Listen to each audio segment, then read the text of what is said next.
व्यक्ती आणि मुलाखती ह्या आपल्या विशेष मालिकेमध्ये आपले मनपूर्वक स्वागत करते. जीवनात प्रत्येक माणसाच्या मनात कधीतरी एक प्रश्न नक्कीच उभा राहतो. आपले आयुष्य घडवणारे नेमके काय? प्रारब्ध की प्रयत्न? एका बाजूला कठोर परिश्रम, जिद्द आणि चिकाटीवर विश्वास ठेवणारे विचार आहेत, तर दुसऱ्या बाजूला कर्मफल, नियती आणि प्रारब्ध यांचे तत्वज्ञान आहे. या दोन संकल्पनांचा नेमका संबंध काय आहे, त्याचा आपल्या जीवनाशी काय संबंध आहे आणि आजच्या धावपळीच्या युगात या विचारांकडे कसे पाहावे या विषयावर आज आपण सखोल संवाद साधणार आहोत. आज या भागात आल्या आहेत सौ मंजिरी जोशी. त्यांची थोडक्यात ओळख करून देते. त्यांनी आकाशवाणी रत्नागिरी केंद्रावर विविध कार्यक्रम सादर केले आहेत. त्याचप्रमाणे त्यांना आध्यात्मिक आवड प्रचंड आहे व कविता वाचन, लेखन आणि त्याचप्रमाणे विविध विषयांवर प्रवचनं देखील त्यांनी सादर केलेली आहेत. गायत्री, सगळ्यात आधी मी तुझं कौतुक करते, कारण जॉब सांभाळून तू तुझा हा छंद जोपासतेस. यात तुला छान मस्त यश मिळू दे असा तुला आशीर्वाद. प्रारब्ध आणि प्रयत्न ह्यापैकी जीवनाची दिशा नेमकी कोण ठरवतं? प्रयत्नाने प्रारब्धाला बदलता येतं की प्रारब्धच प्रयत्नांची मर्यादा निश्चित करतं? सगळ्यात आधी हे लक्षात घ्यायला पाहिजे की कोणतंही कार्य होण्यासाठी प्रारब्ध आणि प्रयत्न या दोनांचीही तेवढीच आवश्यकता आहे. कारण या दोन शिवाय कोणतंच कार्य सफल होऊ शकत नाही. समजा हो.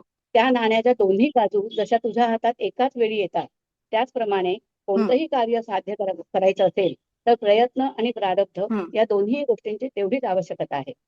याकरता तुला एक अगदी साधं सोपं उदाहरण द्यायचं तर शेत पिकाबद्दल देता येतं. समजा एखाद्याने शेत उत्तम नांगरलंय, मशागत केलेली आहे आणि पाऊसच पडला नाही तर पीक येऊ शकत नाही. या उलट पाऊस उत्तम पडलाय पण शेतीची मशागत नाही तरीही पीक येऊ शकत नाही. म्हणजे माणसाचे प्रयत्न आणि प्रारब्ध ह्या दोन्ही गोष्टींची प्रत्येक कार्य सफलतेसाठी आवश्यकता आहे. आणि तू दुसरं असं विचारलंस की प्रयत्नाने प्रारब्ध बदलताय का? पण खरं तर हा ज्याचा त्याचा विश्वासाचा प्रश्न आहे. कारण प्रारब्ध या शब्दाचा अर्थच असा आहे की अशी कर्म जी आत्ता तुमचं बनण्यासाठी सिद्ध झालेली आहेत, म्हणजे ती परिपक्व झालेली आहेत, ती फळं देण्यासाठी ते कर्म परिपक्व झालेलं आहे, अशाच कर्मांना प्रारब्ध म्हणतात. आणि त्यामुळे प्रयत्नाने प्रारब्धावर तशी तेवढी फार मात करू शकत नाही असं मला व्यक्तिगत वाटतं. तेवढी फार मात करू शकत नाही असं मला व्यक्तिगत वाटतं. खूप सुंदर. एखादा व्यक्ती प्रामाणिकपणे अथक प्रयत्न करतो तरीही अपेक्षित यश मिळत नाही. अशा वेळी अपयशाचे कारण प्रारब्ध मानावे की प्रयत्नातील उणीव? प्रामाणिक प्रयत्न करून सुद्धा जेव्हा अपयश येतं तेव्हा त्याचं कारण प्रारब्ध किंवा अन्य कोणतीही असू शकतात. कारण भगवद्गीतेत स्वतः श्रीकृष्णांनी सांगितलंय की कोणतंही कर्म होण्यासाठी 5 कारणं लागतात. आणि हे मी मूळ गीतेतला श्लोक न सांगता विनोबांनी ती गीताही लिहिली आहे. म्हणजे त्यांनी त्यांच्या आईसाठी भगवद्गीतेचा जो मराठी अनुवाद केलाय त्यातला श्लोक सांगतो. म्हणजे मराठी असल्यामुळे तो पटकन समजेल. अधिष्ठान अहंकार तशी विविध साधने, वेगळ्याल्या क्रिया नाना दैवते येथ पाचवे. काया वाचा मने जे जे मनुष्य करतो जगी, धर्माचे वा अधर्माचे त्याचीही 5 कारणे. असं भगवद्गीतेत श्रीकृष्णांनी स्पष्ट सांगितलंय.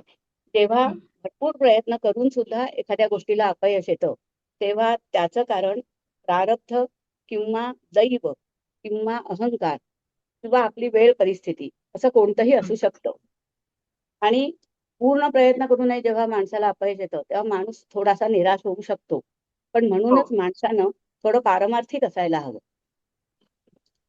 आणि म्हणून तुकोबांनी सुद्धा असं सांगितलंय की ठेविले अनंते तैसेची राहावे, चित्ती असो द्यावे समाधान, किंवा वाहिल्या उद्वेग दुःखची केवळ, किंवा आलिया भोगाशी असावे सादर. आणि असं सांगणारे तुकोबा हेही सांगतात की यत्न तो देव जाणावा. म्हणजे ते प्रयत्नालाही तेवढंच महत्व देतात. पण प्रयत्न करूनही जेव्हा अपयश येतं तेव्हा माणसाने झुरून न जाता परमेश्वराने जसं ठेवलंय ते शांतपणे स्वीकारावं असं त्यांचं सांगणं आहे. आणि म्हणून माणसाने विवेकबुद्धी जागृत ठेवावी. कारण समर्थ असं सांगतात की विवेकामध्ये सापडेना ऐसे तो काहीच असेना, एकांती विवेक अनुमाना आणूनी सो. समर्थ पुढे असंही सांगतात की परमार्थी तो राज्याधारी, परमार्थ नाही तो भिकारी, या परमार्थाची सरी कोणास द्यावी. म्हणजे परमार्थाचं एवढं महत्व आहे जीवनात की थोडंफार जरी अध्यात्मज्ञान परमार्थ माणसाला माहिती असेल तर माणूस बारीक सारीक गोष्टीने झुरून जात नाही आणि आत्महत्येपर्यंत विचारू शकत नाही. कारण अध्यात्माचं एक पाठबळ असतं त्याला. भगवद्गीतेत कर्मावर भर दिला आहे, तर अनेक संत प्रारब्धालाही महत्त्व देतात. तर ह्या दोन्ही विचारांचा समतोल कसा साधायचा?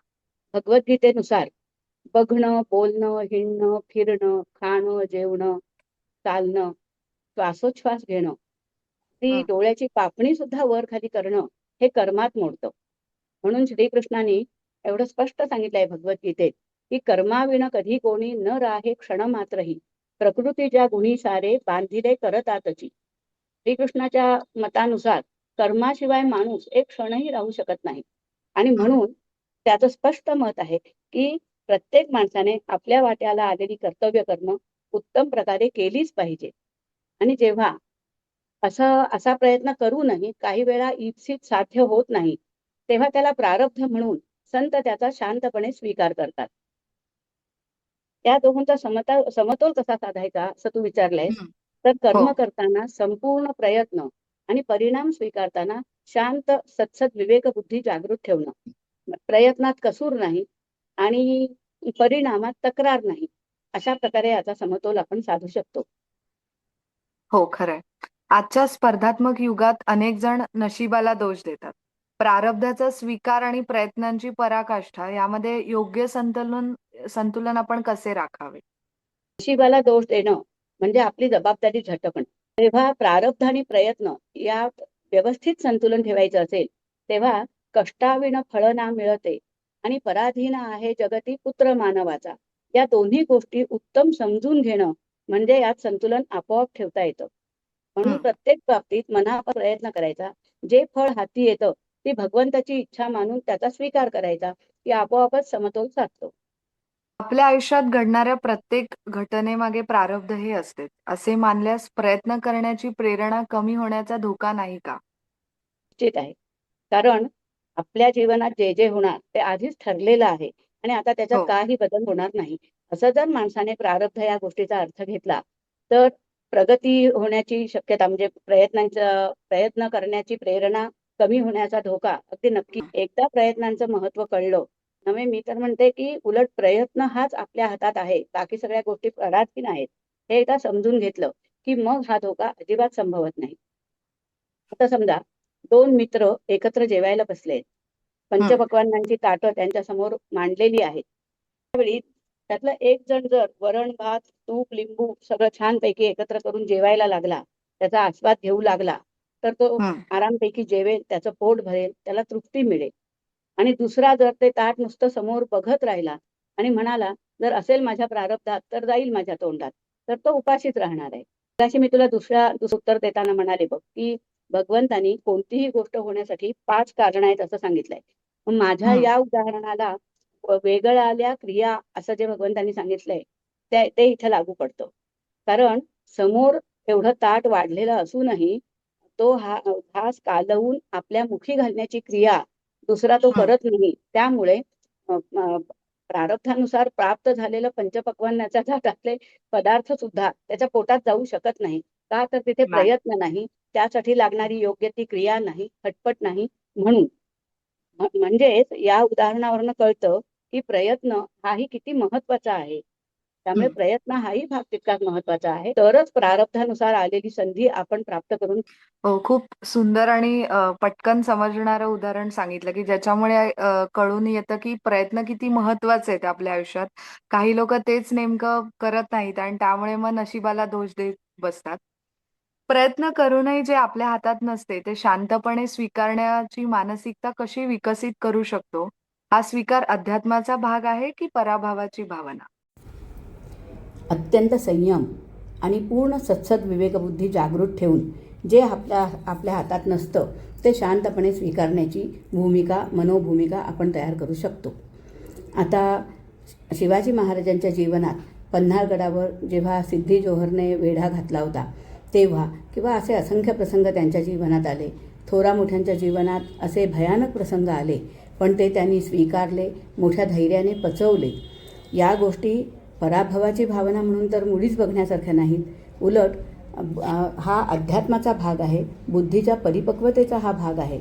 आणि माणसाने कसं जगावं, कसं प्रसंगांना सामोरं जावं याचा आदर्श म्हणून बघाव्यात अशा या गोष्टी आहेत. आणि म्हणून माणसाला अध्यात्म, परमार्थ याचं थोडं तरी ज्ञान हवं, तरच माणूस मोठ्या प्रसंगातून बाहेर येऊ शकतो. नाहीतर खा पी मजा कर असा निव्वळ भोगवादी जर माणूस असेल तर मोठे प्रसंग सोड, पण लहान सहान प्रसंगातूनही माणूस बाहेर येऊ शकत नाही, लगेच निराश होतो आणि आत्महत्येपर्यंत जाऊ शकतो. आजकाल सिनेसृष्टीत किंवा वेगवेगळ्या क्षेत्रात अत्यंत प्रसिद्धीला पावलेले श्रीमंत असे लोकही आपण बघतो की जे बारीक सारीक गोष्टीने आत्महत्या करतात. खरंय, हा अगदी ज्वलंत विषय आहे. मानवी इच्छाशक्ती प्रारब्धापेक्षा श्रेष्ठ आहे का, की ती सुद्धा प्रारब्धाचाच एक भाग आहे? विविध तत्वज्ञानात विविध मतं मांडलेली आहेत. हो. काहींच्या मते तीव्र इच्छाशक्ती ही प्रारब्धावर मात करते, पण हं. काहींच्या मते असं आहे की जे त्या प्रारब्धात मिळणारं आहे त्यानुसार आपला इच्छा होते. त्यामुळे हा थोडा अ, वादातीत प्रश्न आहे असं म्हटलं तरी चालेल. हो. आपण आपल्या पुढील पिढीला कष्ट करा हा संदेश द्यावा, की जे प्रारब्धात असेल तेच मिळेल हा संदेश द्यावा? या दोन्ही विचारांमध्ये योग्य संस्कार कोणते? मी जे भरलेल्या ताटाचं उदाहरण दिलं त्यानुसार हं. हे अत्यंत स्पष्ट होतं की प्रयत्न हा फार महत्वाचा आहे. म्हणजे प्रारब्धानुसार आपल्याला एखादी संधी प्राप्त झाली किंवा समोर पंचभगवानाचं ताट जरी असलं तरी ते प्रयत्नाशिवाय ते व्यर्थ आहे. त्यामुळे हं. प्रयत्न हा झालाच पाहिजे. म्हणून या दोन्ही विचारांचा योग्य संस्कार हाच की अत्यंत तळमळीने प्रयत्न करा आणि प्रयत्नांती जे प्राप्त होईल त्याचा शांतपणे स्वीकार करा.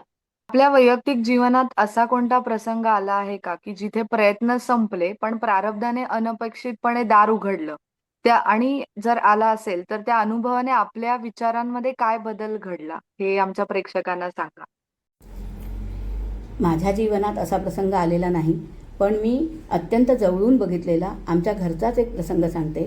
माझे सख्खे दीर 10 वर्षापूर्वी गोबर गॅसच्या स्फोटनं 68% भाजले आणि आम्ही त्यांना कोल्हापूरच्या मोठ्या हॉस्पिटलमध्ये ॲडमिट केलं.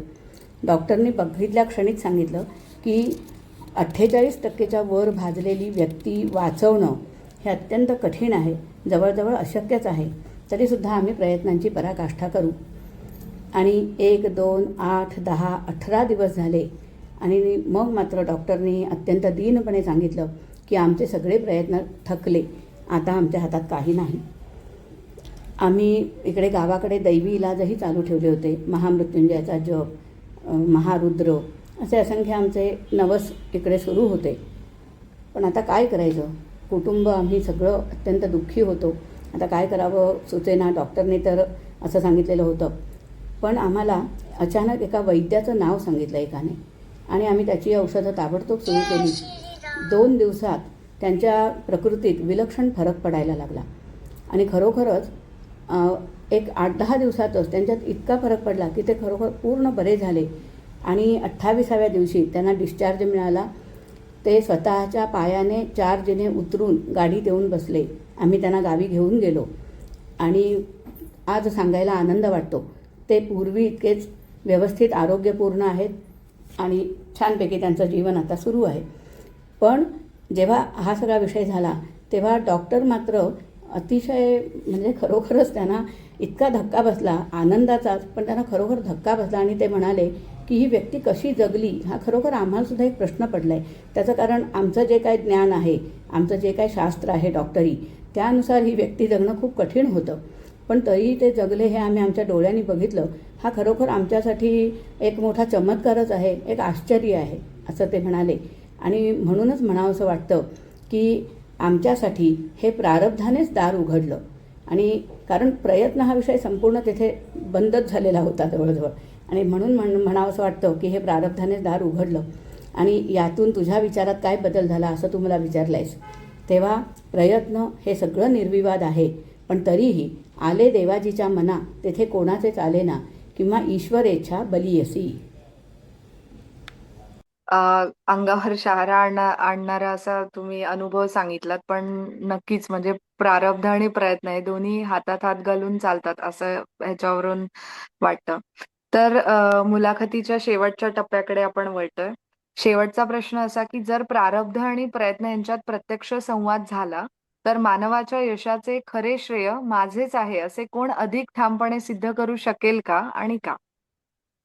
आतापर्यंत वेगवेगळ्या रीतीने याच अर्थाबद्दल आपण बोललो आणि त्यावरून हे हो. स्पष्ट होतं की प्रयत्न किंवा प्रारब्ध हे कुणी एकटेपणाने ठामपणे सांगू शकत नाही की बाबा या या कार्याला यश माझ्यामुळेच प्राप्त झालं असं यातलं कुणीही सांगू शकत नाही. कारण प्रत्येक गोष्टीसाठी प्रयत्न आणि प्रारब्ध यांची तेवढीच संगत लागते आणि त्यामुळे हं. हे कोणीही ठामपणे म्हणू शकणार नाही.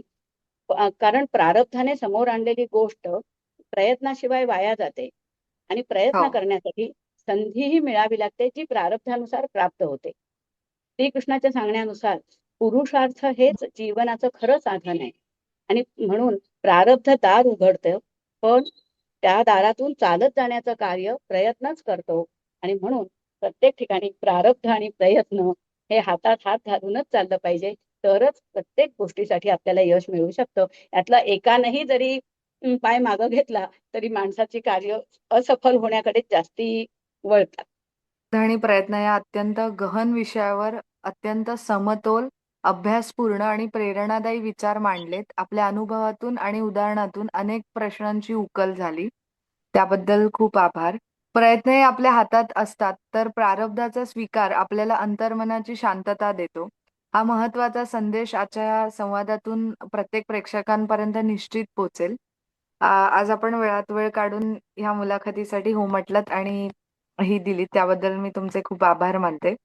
तर प्रिय प्रेक्षक हो, तुम्हाला ही जर मुलाखत आवडली असेल, तर नक्की लाईक करा, शेअर करा आणि व्यक्ती आणि मुलाखती या माझ्या YouTube चॅनलला सबस्क्राईब करा. धन्यवाद. धन्यवाद गायत्री.